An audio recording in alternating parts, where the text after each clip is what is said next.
Apenas uns días dende a toma de posesión do novo equipo de goberno e xa se atopan de cheo co primeiro dos problemas, a negativa de Portos de Galicia a instalación das atraccións das festas na zona portuaria da súa competencia. O alcalde Luís Pérez, xunto co resto de membros do equipo de goberno, mantiveron esta mañá unha xuntanza con representantes dos feirantes que lle trasladaron o seu malestar e tamén a súa preocupación por esta circunstancia. De maneira sorpresiva, pois atopámonos con este problema, dentro do goberno municipal, puxémonos a traballar dende o minuto 1 en buscar alternativas que poidan permitir desenvolver as festas pois de maneira normalizada como un ano máis, pero estamos atopando pois graves problemas por falta de espazo, non? Ribeira non ten unhas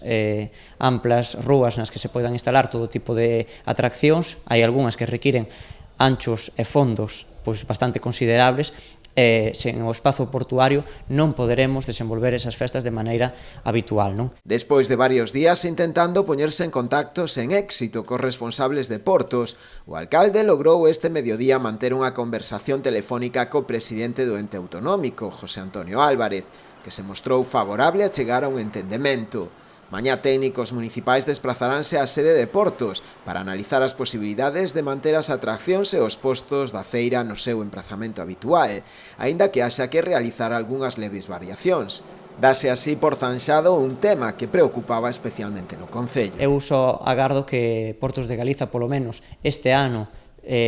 nos conceda usar o espazo portuario de maneira habitual como levamos facendo nos últimos anos, nas últimas 3 décadas que hai festas de Ribeira, pois que nos deixe usalo, non de maneira normalizada. Cara a outros anos, pois poderemos estudar con máis detemento, con tempo e a calma que require, pois